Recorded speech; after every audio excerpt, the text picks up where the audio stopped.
Vamos lá, galerinha, vamos gravar mais um pouquinho de eletrólise? Exatamente, então já vem com a vinheta aí pra gente ir logo pra aula.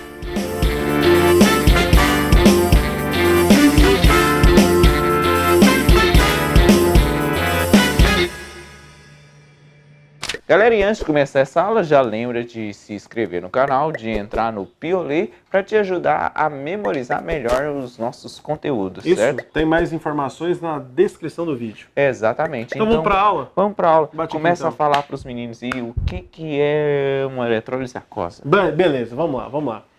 Galerinha, nós temos uma eletrólise aquosa, quando o composto iônico, ele é o que agora? Dissolvido em água. Lembrando que na aula passada nós falamos um pouquinho sobre a fusão desse composto que não era em meio nenhum, né? Agora aqui nós estaremos em um meio. Quando a gente fala um meio aquoso, é em meio de água.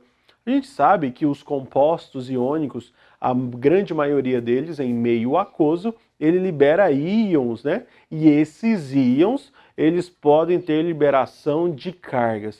Agora, quando a gente vai falar sobre cargas, a gente tem que entender uma coisinha que se chama descarga, né? Essa descarga é quando há liberação dos elétrons dentro deste meio. Agora, vamos ver como isso acontece? A competição entre íons. A competição entre íons é quando tem íons com maior ou com a menor facilidade de descarga. Nos cátions, nós temos aqui uma maior dificuldade nos elementos da família 1, 2, depois vem os alumínios, né? O alumínio, nós temos outros metais, nós temos hidrogêniozinho H+, e os metais nobres. Se você for reparar bem, os metais nobres, que está aqui com a maior facilidade de descarga de cátions, é porque ele tem uma maior facilidade de reduzir. Esses metais nobres, a gente já falou em algumas aulas, que ele tem uma dificuldade em oxidar, em perder elétrons. Então, a facilidade que eles têm maior é de receber esses elétrons para acontecer uma redução, ok? Lembrando que a redução, ela ocorre lá no cátodo. Então, esse cátodo, ele vai fornecer esses elétrons para os nossos elementos. Se você reparar bem, os elementos da família 1 e 2A, eles têm uma maior facilidade de oxidação. Então, para eles reduzirem, isso gera uma dificuldade, que são grandezas inversamente proporcionais. Aqui nós temos também a descarga nos ânions. Por exemplo, o flúor aqui, ele é o que menos vai sofrer isso. Por quê? Porque o flúor ele é muito eletronegativo, então ele retém os seus elétrons. Por causa dessa sua facilidade de retenção, ele tem dificuldade na liberação desses elétrons. Isso ocorre mais facilmente nos ânions não oxigenados, como brometo, como cloreto, como o iodeto, ou então cianeto, sulfeto. Esses compostos não oxigenados e ânions, eles têm uma maior facilidade dessa liberação desses elétrons.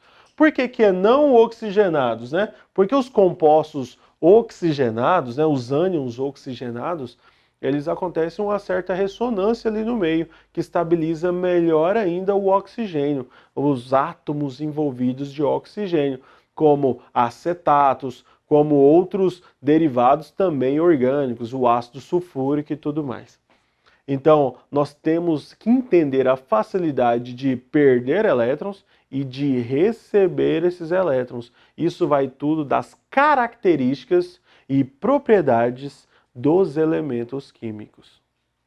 Sabendo dessas duas tabelinhas aqui, facilidade de descarga de cátions, facilidade de descarga de ânions, que está ligado diretamente com o potencial de redução e de oxidação, lembrando que o cátion, para sofrer descarga, se ele está com carga positiva, ele precisa receber elétrons para sofrer essa descarga.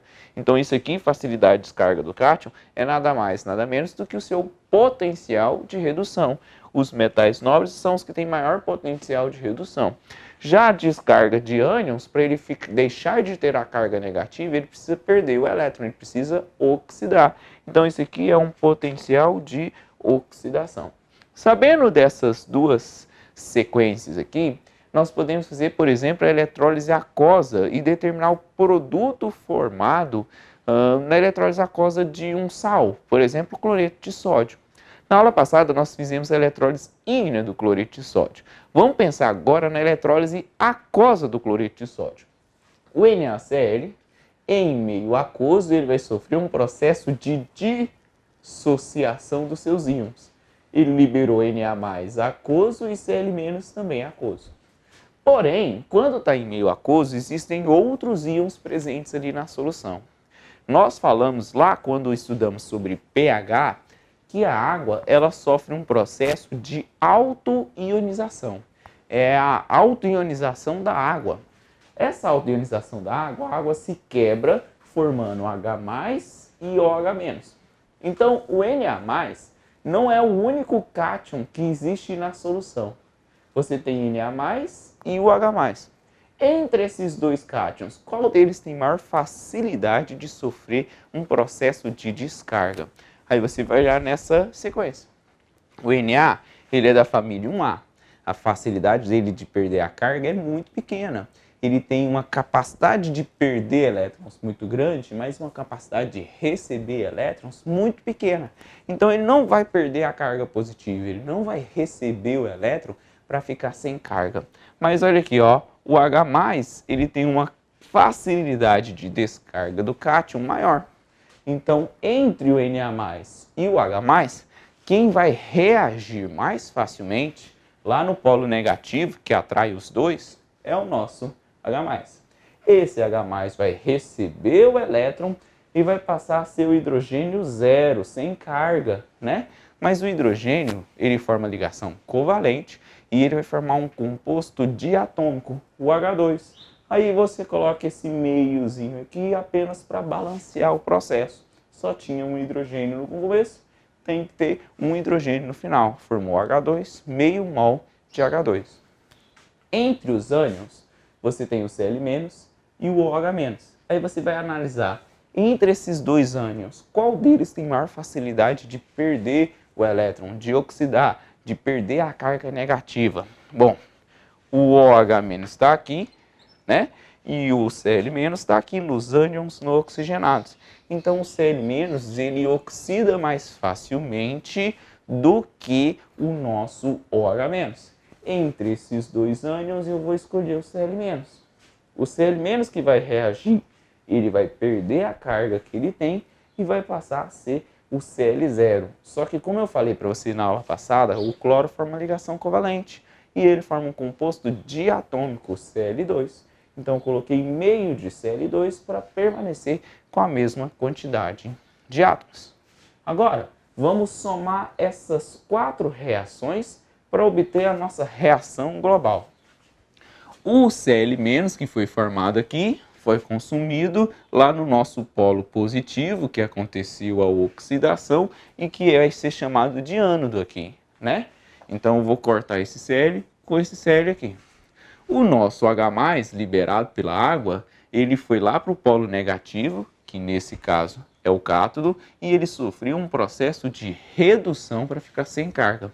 Cortei H+ com H+, cortei o elétron absorvido por aqui, que foi liberado na segunda etapa, né? Ele foi absorvido no nosso cátodo e foi liberado no nosso ânodo. E aqui montei a reação global. NaCl e água com corrente elétrica vão produzir Na+, OH-. Se você olhar bem, isso aqui ó, é o hidróxido de sódio, que é uma base extremamente forte. Além desses dois aqui que são formados, também é formado o gás hidrogênio e o gás cloro, que é liberado um no cátodo, o outro no ânodo. Conseguiu entender?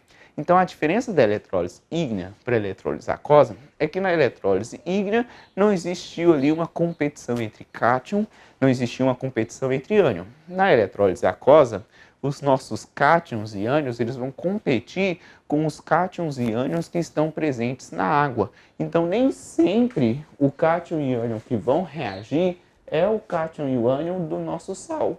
Por exemplo, o Na+ permaneceu Na+ intacto durante esse processo. ele não mudou a sua composição, ele continua intacto. Conseguiu entender, galera? Qualquer coisa, qualquer dúvida, deixa aí nos comentários. Pois é, meu povo, foi essa aula, talvez um pouco massiva, desgastante, mas de suma importância para você compreender e entender essa matéria que é eletrólise aquosa. Isso, porque ela tá em água. Em meio aquoso. Isso. Certo, galera? Beleza. Sou seu pai. Na verdade, química é muito simples. Na verdade, eu não sou seu pai, não. É verdade. Química é muito simples, é só você dar uma analisada, uma estudadinha aí. No nosso canal mesmo, já todas as aulas são muito simples. Então, é nessa? Valeu. Falou. Um abraço.